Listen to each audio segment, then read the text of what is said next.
자, 오늘 말씀은 마음을 지키라 라는 말씀으로 여러분들에게 말씀 전해드리도록 하겠습니다.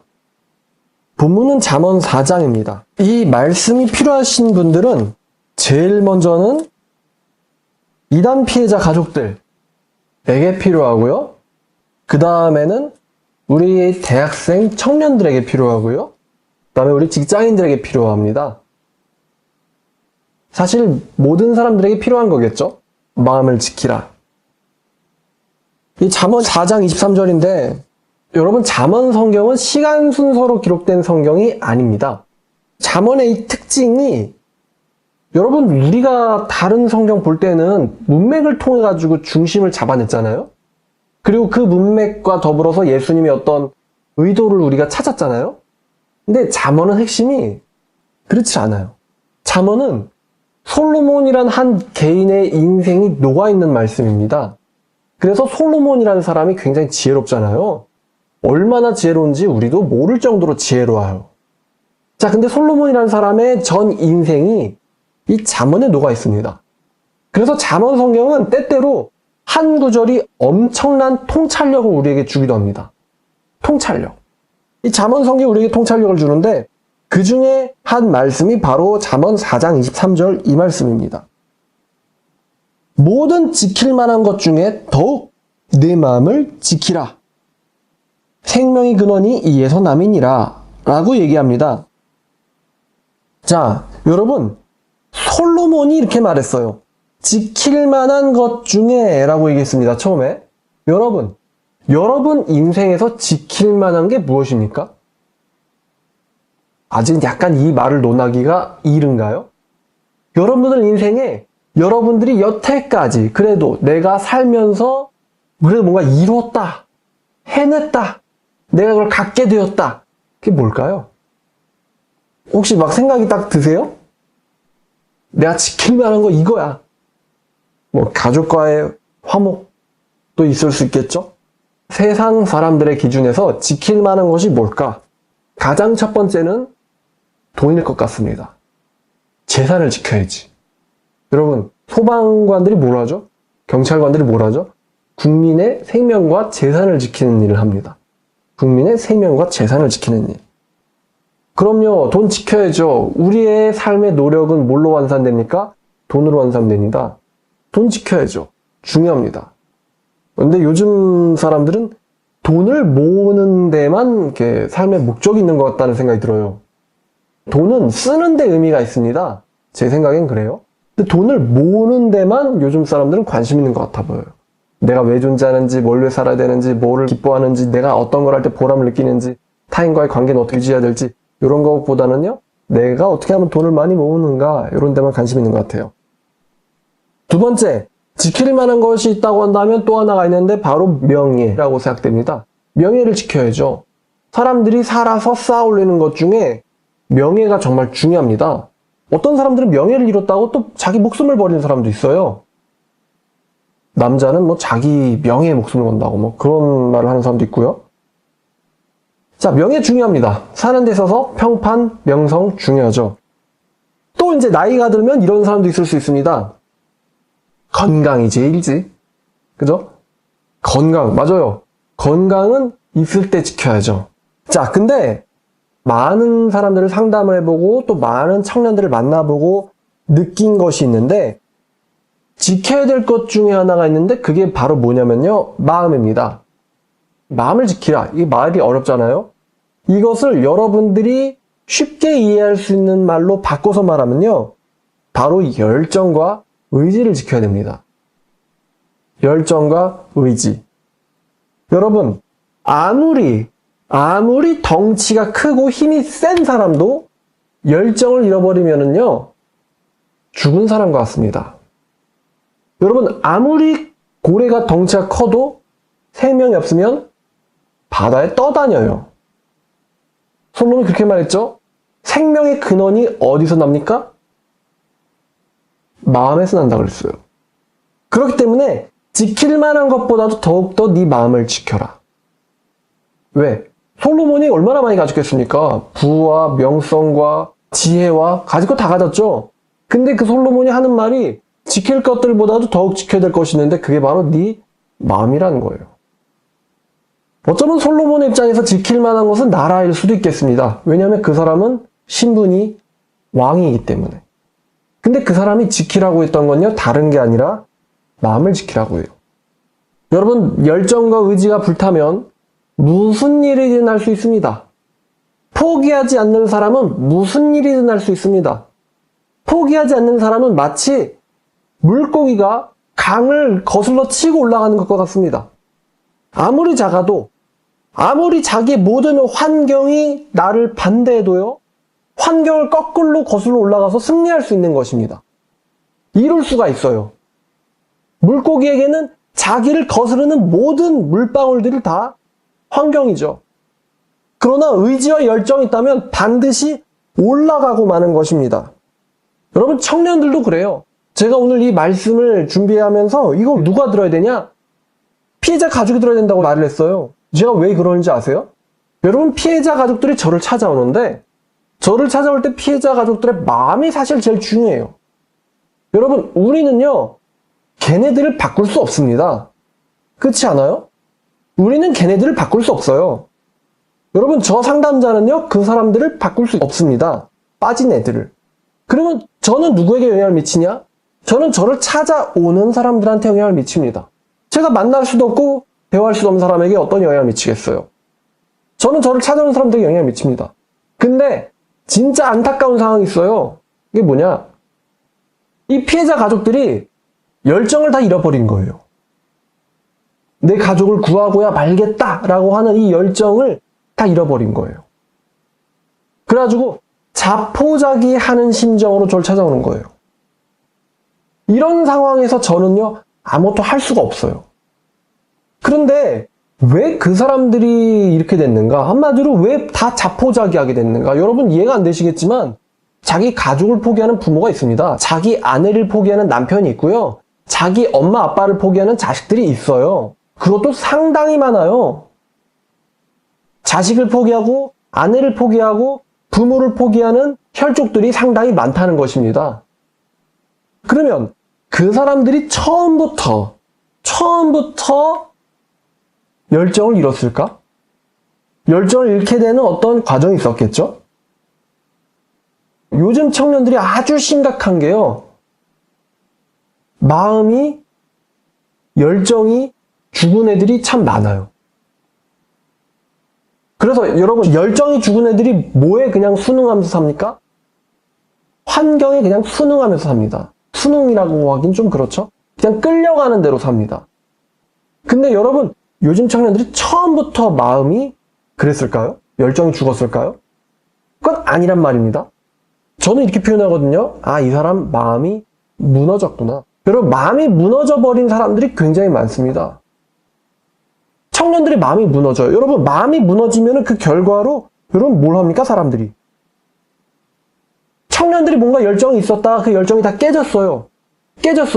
그러면은 걔네들이 마지막에 뭘 합니까? 마음이 무너지면은 매우 극단적인 선택을 합니다. 그러니까 여러분, 솔로몬이 말한 것처럼 생명의 근원이 어디서 나와요? 마음에서 나와요. 여러분, 사람들이 극단적인 선택을 할 때 돈이 없어서 자살합니까?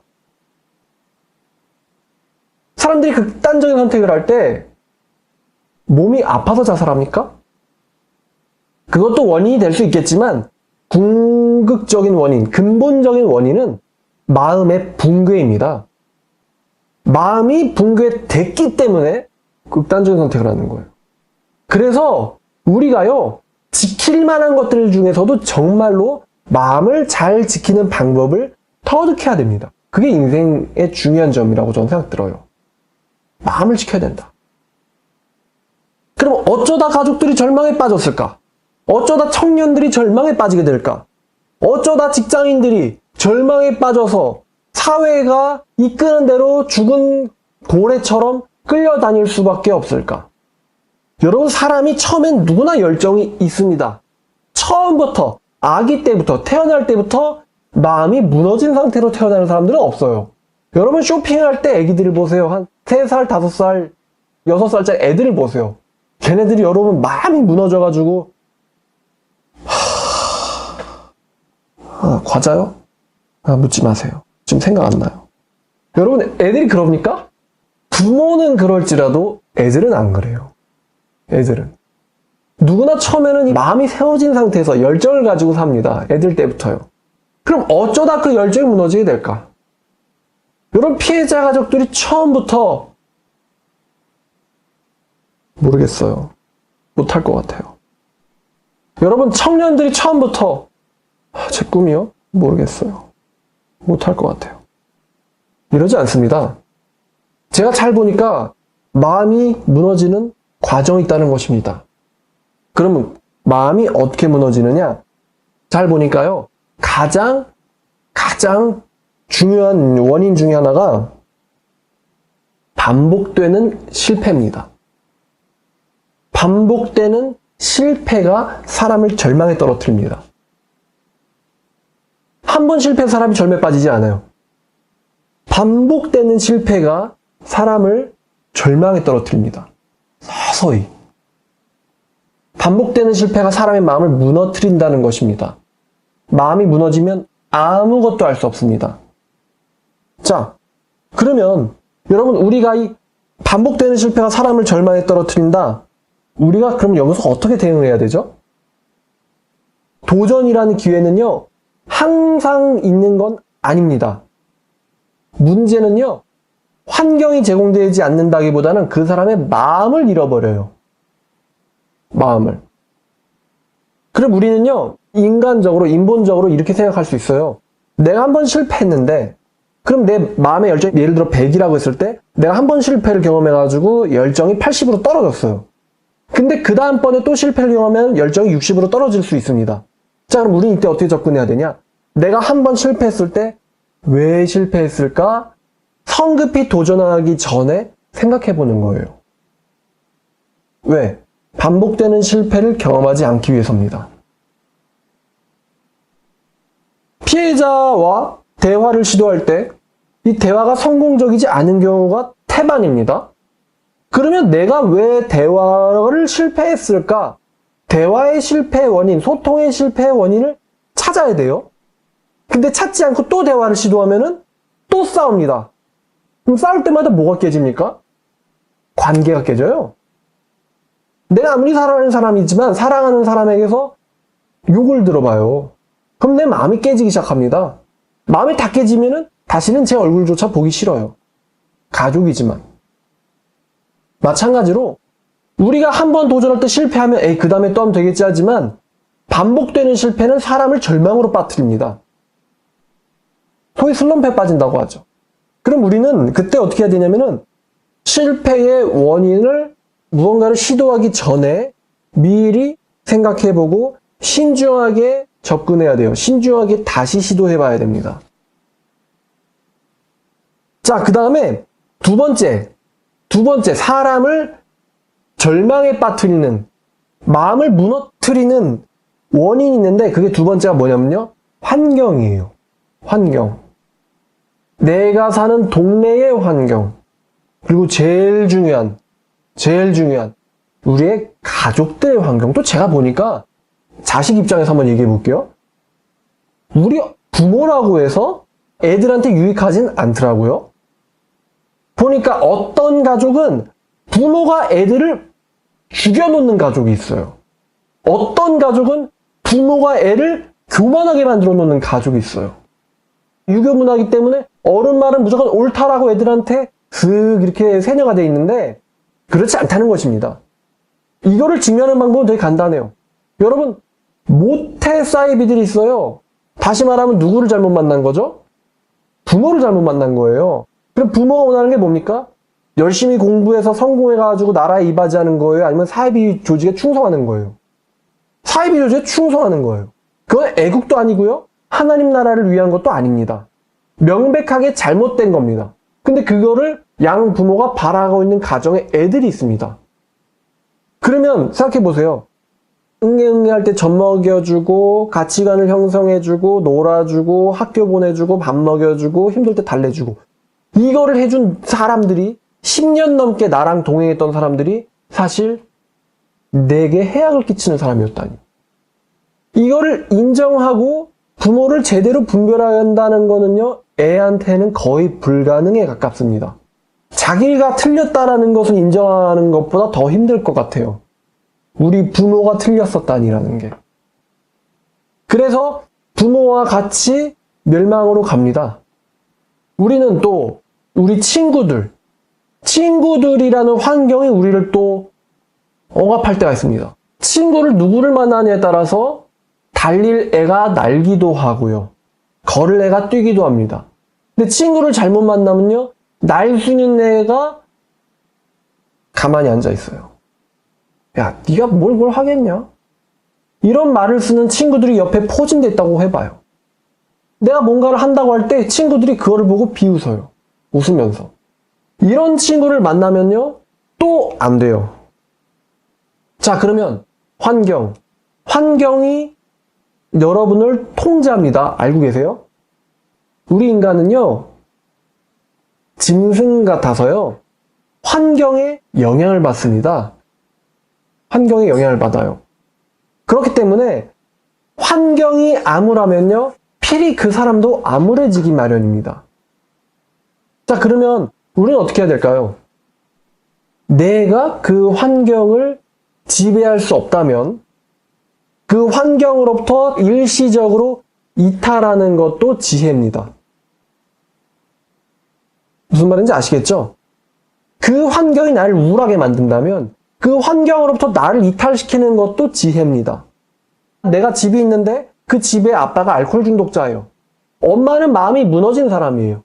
집안에 들어가면 깨진 물건들이 막 어질러져 있어요. 근데 나는 지금 공부를 해서 취업을 해야 되는 사람입니다. 여러분, 그럼 난 어떻게 해야 될까요? 그 집에 있으면서 성공적인 취업을 할 수 있을까요? 안 되는 것입니다. 그렇다면요, 걔는요, 의도적으로, 능동적으로 그 환경에서 이탈해야 돼요. 어렵겠지만 조금 물질적인 것이 있다면요, 아예 주거를 옮기는 것도, 집으로부터 옮기는 것도 지혜고요. 그게 여의치 않다면은 아침에 일어나서 집안에서 우울한 광경을 보기 전에 씻고 몸 단장하고 빨리 나가버리는 거예요. 도서관을 간다거나 아니면 카페를 간다거나 해서 아침에 나가서요, 카페나 도서관 가면 뭔가 열심히 하려는 사람들이 있거든요. 그 사람들을 보는 거예요. 그 사람들의 대화를 듣는 거예요. 그런 것만으로 아, 나도 성공해야겠다라는 의지가 생깁니다. 그러나 모든 게 망가진 집안에서 그 어둑어둑해 떨어지는 그 광경 안에 있으면 사람 마음에서 뭐가 생깁니까? 우울함이 생겨요. 그 우울함이 반복돼서 중첩되면요, 난 아무것도 못해 라는 절망에 빠져버립니다. 그러니까 환경을 옮기는 것도 지혜예요. 이단 조직에서 탈퇴했습니다. 근데 근처에는요, 이단 조직으로부터 나를 보호해줄 만한 사람들이 없어요. 오히려 내 마음을 알기는커녕 이단 조직으로 나를 끌고 가려는 사람들만 있습니다. 내 주변에는요, 바른 말씀과 진리로 나를 끌어줄 수 있는 사람들이 없어요. 내 주변에 진리를 아는 사람보다 아휴, 그러니까 네가 거기나 빠지는 거야, 이렇게 나를 깔보는 사람들만 있습니다. 그럴 때 우리가 어떻게 해야 될까요? 그런 환경으로부터 의도적으로 이탈해야 되는 거예요. 이단 사이비에서 나왔을 때 내가 바른 진리를 찾아가지 못한다면 결국 그 사람은 뭐를 잃습니까? 영생을 잃어요, 영생을. 여러분, 영생을 뭐랑 바꿀 수 있습니까? 아무거랑도 못 바꾸죠.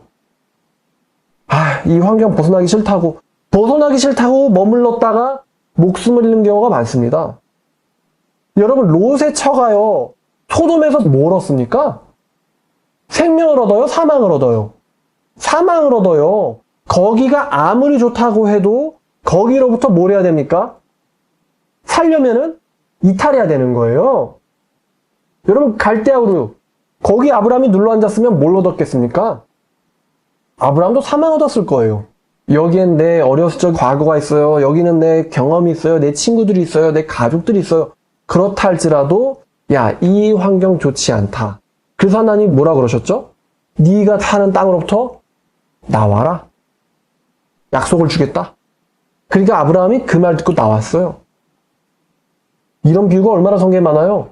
만약에 노아가 내가 살던 이 세상이 좋습니다. 내가 살던 이 시가 좋습니다. 내가 보던 이 사람들이 좋습니다. 그러고 노아가 눌러 앉아 있었어 봐요. 그럼 어떻게 되는 겁니까? 죽는 거예요. 그러니까 노아한테 뭐가 필요하죠? 이 방주라는 환경이 필요합니다. 좀 부러운 이야기지만 노아는 가족들을 잘 뒀어요. 그래서 지구에 있는 모든 사람들이 자기를 욕하더라도 노아는 방주를 끝끝내 만들 수가 있었죠. 절망했으면 만들었겠어요? 청년들한테 있어서 건강한 환경을 구축한다는 건요, 매우 중요합니다. 안 됐지만요, 우리나라 청년들 중에 건강한 환경을 가진 사람들이 별로 없어요. 일단 좋은 가족, 자기를 서포트하는 좋은 가족을 둔 사람들이 많이 없고, 좋은 친구들을 둔 경우가 많이 없고, 자기 주변 지인들 중에, 학교 선후배 중에 자기를 지지해주는 사람들, 멘토를 둔 사람들이 별로 없습니다. 이게 참 우리나라 애들의 뭐랄까요? 재앙이에요, 재앙.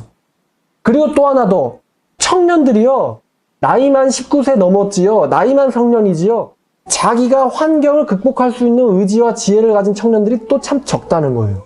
그러면 우리나라 애들은 어떻게 해야지 성공하느냐? 내가 환경을 통제할 수 없다면 내가 그 환경으로부터 이탈하는 것도, 일시적으로 이탈하는 것도 매우 중요한 지혜라는 겁니다. 이런 거를 탈퇴할 때도 많이 본다는 거예요. 탈퇴하고 나서 얘는 좀 더 좋아질 수 있는 애인데 환경으로부터 자기를 이탈시키는 것에 대한 두려움을 극복하지 못해가지고 그 환경에 눌러앉아 버립니다. 그리고 끝끝내 걔는 사탄이 원하는 대로 살게 돼요. 그 결과는 뻔하겠죠. 아브라함의 지혜가 필요한 거예요. 자기를 분리시킬 줄 아는 지혜. 우리가 지금은 어린 신앙입니다. 그러나 어린 신앙이 건강하게 양육을 받으면 성장을 합니다. 어린 신앙은 환경을 통제하지 못합니다. 오히려 환경한테 통제당합니다. 그런데 여러분, 이 사람이 멘토를 만나서 건강하게 양육을 받으면 나중에는 장성한 신앙이 되는데, 장성한 신앙은 환경을 통제합니다. 환경이 자기를 다 반대해도 자기가 환경을 통제를 합니다. 환경을 이긴다는 것입니다. 가족들이 나를 막아내도 가족들을 자기가 설득시킬 수가 있고, 환경이 나를 반대해도 환경을 내가 이길 수가 있습니다. 근데 내가 만약에 장수한 신앙이 아니에요. 내가 장수한 신앙이 아니라는 걸 내가 알아요. 근데 환경은 나에게 긍정적이지가 않아요. 그럴 땐 여러분 어떻게 해야 되죠? 내가 여기 계속 있으면 침식당하겠구나 라는 것을 미리 알았다면 어떻게 해야 돼요? 미리 빠져나가는 지혜가 필요하다는 거예요, 제 말은. 내 마음이 뭐하기 전에? 무너지기 전에. 마음이 무너져 버리면 아무것도 할 수 없기 때문에. 여러분, 마음이 무너지기 전에 나를 구하는 것도 굉장히 큰 지혜입니다. 내 마음이 무너져 버리면 나는 아무것도 할 수가 없기 때문이죠. 자, 근데 이제 또 우리나라에 이런 사람들이 많겠죠. 제가 지금 제안하는 방법들은 아직 마음이 무너지기 전을 살고 있는 사람들에게 해당하는 말입니다. 아직은 그래도 열정이 있고, 아직은 의지가 있는 사람들, 아직은 모든 게 끝나지 않은 사람들에게 제가 하는 말이 조언이 되는데, 그렇다면 이미 마음이 완전하게 무너진 사람들이 있습니다. 이미 마음이 다 무너져버린 사람들. 그 사람들한테는 어떠한 조언도 소용이 없어요. 그 사람들에게는 어떠한 멘토링도 소용이 없습니다. 이미 마음이 무너졌어요. 아무리 기름이 있어도요, 이미 불씨가 다 꺼져버렸습니다. 그래서 소용이 없어요. 끌어줄 수가 없어요. 우울증에 빠져버렸어요. 그런 사람들에겐 어떠한 방법이 있느냐?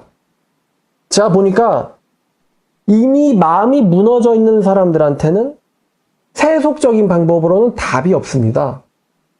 이미 마음이 무너진 사람들에게는요, 하나님이 세워주는 기적밖에 없어요. 기적밖에. 그러면 이럴 땐 어떻게 해야 되냐?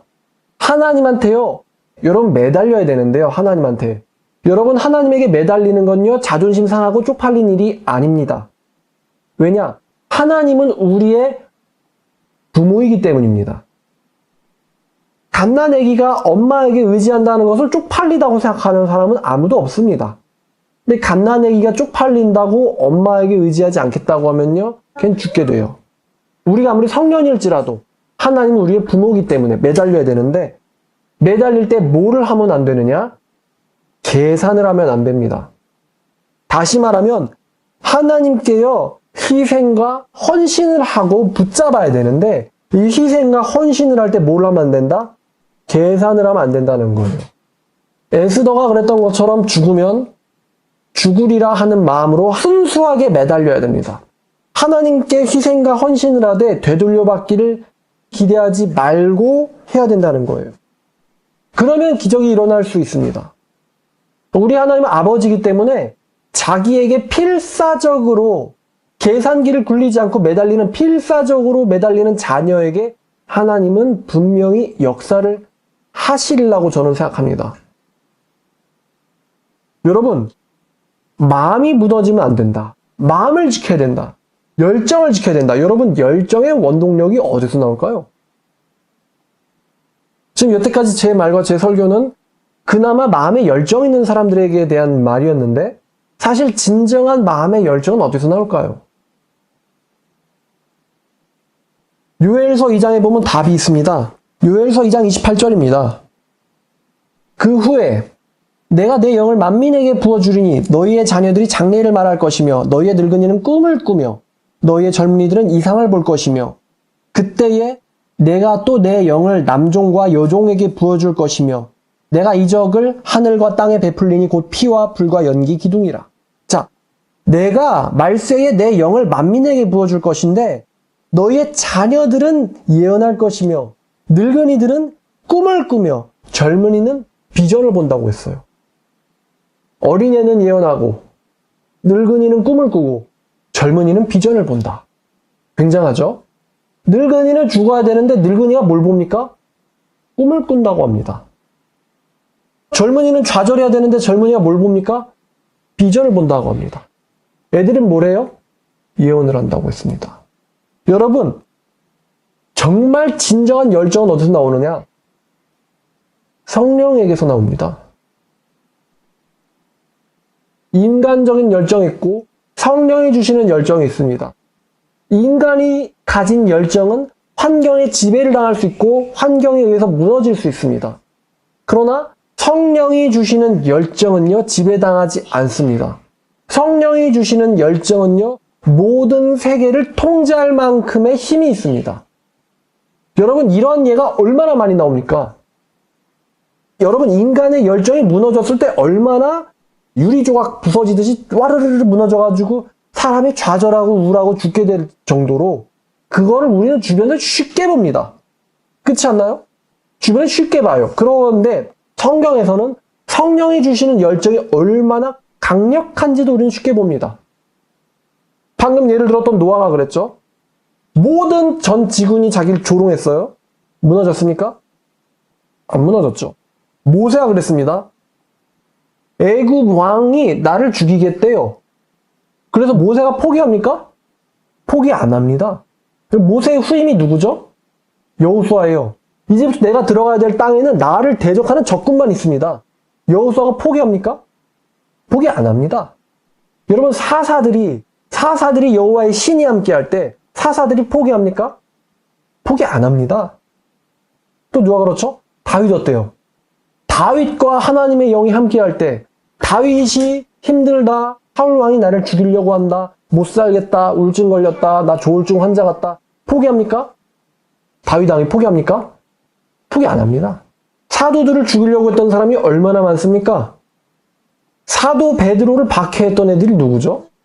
그 당대에 봤으면 사도 베드로라는 사람은요, 한마디로 말하면 잡것이에요, 잡것. 왜?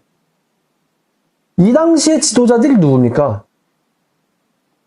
유대의 바리새인들이거든요. 유대 장로들이거든요. 이들의 전통은 수천 년이에요. 근데 이 사도 베드로? 뭐 지도자? 아무것도 안 가진 사람이에요. 근데 사도행전 4장을 보면 15절부터 보면요, 이 바리새인들이 서로 의논을 해요. 그러면서 17절을 보니까 어떻게 그럼 우리가 이 나사렛 이단을 막을까? 이것이 민간에게 퍼지지 못하게 하기 위해서 우리는 그들을 위협하자. 우리의 모든 권위를 가지고. 왜? 자기들이 주류니까. 그래서 그들을 불러서 위협하여 이 이후로는 아무에게도 예수의 이름으로 말하지도 말고 가르치지도 말라고 했는데 베드로가 뭐라고 말하죠? 4장 19절을 보니까요. 베드로와 요한이 대답하여 이르되 하나님의 앞에서 너희의 말을 듣는 것이 옳은가? 하나님의 말씀을 듣는 것이 옳은가? 너희들이 판단하라. 한마디로 말하면 적반하장으로 나오죠. 우리는 보고 들은 것을 말하지 아니할 수 없다 하니. 여러분, 이 베드로가 어떤 베드로입니까? 너도 예수의 도당이다라고 했을 때 저주하고 맹세하고 하는데 나는 절대 아니다라고 부인하던 자 아닙니까? 근데 이 사람에게 오순절 날에 뭐가 왔어요? 성령이 오셨어요. 자, 그랬는데 이번에는 지금 이 사람은 재판정에 불렸어요. 그러니까 여기서 만약에 판결을 잘못 내려주면 자기는 유대사회에서 뭘 당하는 겁니까? 축출당하는 거예요, 유대사회에서. 유대사회에서 사회적 사형을 당하는 겁니다. 근데 베드로와 요한이 기죽어요? 아니죠. 모든 환경이 자기를 억압한다 할지라도 절대 그렇지 않아요. 우리 바울 사도는 어떻습니까? 사도행전 23장을 보면 23장 12절을 보면은 날이 새매 유대인들이 당을 지어 맹세하되 바울을 죽이기 전에는 먹지도 않고 마시지도 않겠다라고 맹세한 자가 몇 명이에요? 40명이었다. 자, 여러분들 만약에 인생 가운데 네가 성공하는 걸 내가 막기 위해서 목숨 건다라고 맹세한 애들이 40명 있다고 생각해 보세요. 엄청난 반대죠. 근데 이 바울이라는 사람의 반응이 어떻습니까? 아, 그래서 은혜에 기죽어 포기해요? 안 하죠? 내가 달려갈 길과 예수님께 받은 사명, 곧 하나님의 은혜의 복음을 증언할 일을 마치려 하면은 나의 생명도 아끼지 않겠다. 라고 선언해버리죠. 그러니까 사도 바울은요, 환경의 반대가 문제가 안 돼요. 여러분, 또 한 명의 선지자를 소개해보고자 합니다. 엘리야죠. 여러분, 엘리야가 얼마나 많은 환경의 반대를 받았습니까? 일단 엘리야를 백성들이 지지하나요? 안 합니다. 그럼 엘리야 주변에는 엘리야를 이렇게 세워주는 지인들이 있나요? 그것도 없어요. 자, 백성이 반대해, 친구도 없어? 마지막으로 나라가 도와줍니까? 안 도와주죠? 나라도 나를 죽이겠대. 환경은 적적해. 그 다음에 백성들도 나를 싫어해. 그럼 엘리야가 뭘 가야 됩니까? 죽어야죠, 그러면. 실제로 엘리야는 마음이 그렇게 약해가지고 하나님한테 죽여달라고도 기도를 할 정도로 힘들었어요. 나도 죽여달라. 내가 조상들보다 낫질 않다. 나 여기까진 갔다. 그런 엘리야에게 누가 위로를 해주십니까? 로뎀나무 아래서 하나님의 위로를 해주세요. 여러분, 이 성령이 주시는 열정은요, 절대 무너지지 않습니다. 여러분, 우리가 성령께서 주시는 열정으로 종교 생활만 할 때 이 열정이 필요한 게 아닙니다. 우리가요, 직업을 가지고 일을 할 때에도 인간이 주는 열정도 있겠지만 성령이 주시는 열정으로도 우리가 사회생활을 할 수가 있습니다. 우리가 인간관계를 맺을 때에도 성령이 주시는 열정으로 인간관계를 맺을 수가 있어요. 우리가 내 사업을 할 때에도 성령이 주시는 열정으로 할 수 있단 말입니다. 우리의 목적이 누구를 위해서라면? 하나님을 기쁘시게 하기 위해서라면은 우리가 그 일을 위해서 성령이 주시는 열정으로 살 수가 있어요. 여러분, 그 열정 갖고 싶으시죠? 성령이 주시는 무너지지 아니하는, 절대 포기하지 않는 그 마치 신이 주시는 철과도 같은 그 열정. 주변에서 너를 칠지라도 너는 쓰러지지 않을 것이다. 그 모든 사람이 쓰러지더라도 너는 쓰러지지 않을 것이다 라고 하신, 오직 강하고 담대하라 하신 그 열정이 어떻게 하면 얻게 되는지 여러분 궁금하지 않으십니까? 갖고 싶죠? 그런 열정을 하나님이 누구에게 주신다고 제가 말했죠? 하나님에게 매달리되 모하지 않는 사람, 계산하지 않는 사람에게 주신다는 겁니다. 그러한 경우 죽을 것 같은 사람도 살려냅니다. 마음이 무너진 사람 중에 한 명 있는데 그 사람이 바로 가룟 유다예요. 가룟 유다의 마음이 무너졌습니다. 가룟 유다가 예수님을 배신하고 돈을 받았는데 그 돈을 받고 쓰자니 이게 써서는 안 될 돈 같아요. 그래서 내가 배신한 것을 취소해달라고 했더니 바리새인들이요, 네가 알아서 해. 이러고서는 한마디로 가룟 유다의 마음에다 대못을 박아버립니다. 그러자 가룟 유다의 마음이 너무나 좌절돼가지고 그 사람이 목을 매서 자살을 해요. 자, 똑같은 상황에 있는 사람이 있는데 바로 바울이었죠. 여러분 바울도요 10번 자살해도 부족하지 않을 만큼 마음이 무너져 있는 사람이에요. 근데 여러분 바울에게 누가 나타나십니까? 예수님께서 나타나십니다. 그래서 바울에게요 예수님께서 말씀하셔요. 내가 너를 내 종으로 쓰겠다라고. 그랬더니 마음이 무너져서 자살을 해야 될 바울이 사도가 됩니다. 기적이죠 이게. 여러분 베드로의 마음이 무너질 걸 누가 제일 잘 아세요? 예수님이 잘 알죠.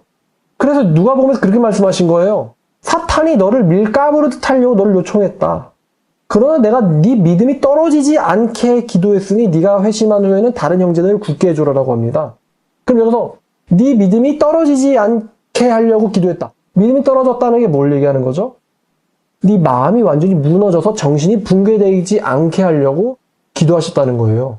그 다음에 네가 서게 되면 그렇게 과거에 너처럼 되려고 하는 그 사람들을 네가 붙잡아 줘라. 예수께서 베드로에게 하신 기도예요. 솔로몬이 말합니다. 무릇 지킬 만한 것이 많지만 돈도 있고 명예도 있고 건강도 있습니다. 관계도 있습니다. 학점도 있을 수 있습니다. 그런데 무릇 지킬 만한 것보다 더욱 지켜야 될 게 뭐죠? 마음입니다. 뭐가 여기서 나와요? 생명이 여기서 나옵니다. 활력이 여기서 나옵니다. 지킬 만한 것보다 무릇 네 마음을 지켜라. 그렇다면 못 지킨다면 모든 것을 잃어버리는 상황이 닥칩니다. 그 환경이 오기 전에 다 틀렸다, 다 망했다, 난 이제 죽었다, 난 자살해야 돼 라는 절망이 오기 전에요. 누구를 바라봐야 됩니까? 하나님을 바라봐야 됩니다. 자, 정리하겠습니다. 제가 3가지 제를 드렸습니다. 첫 번째, 마음이 무너지는 원인입니다. 반복된 실패가 사람을 절망에 빠뜨린다는 거죠.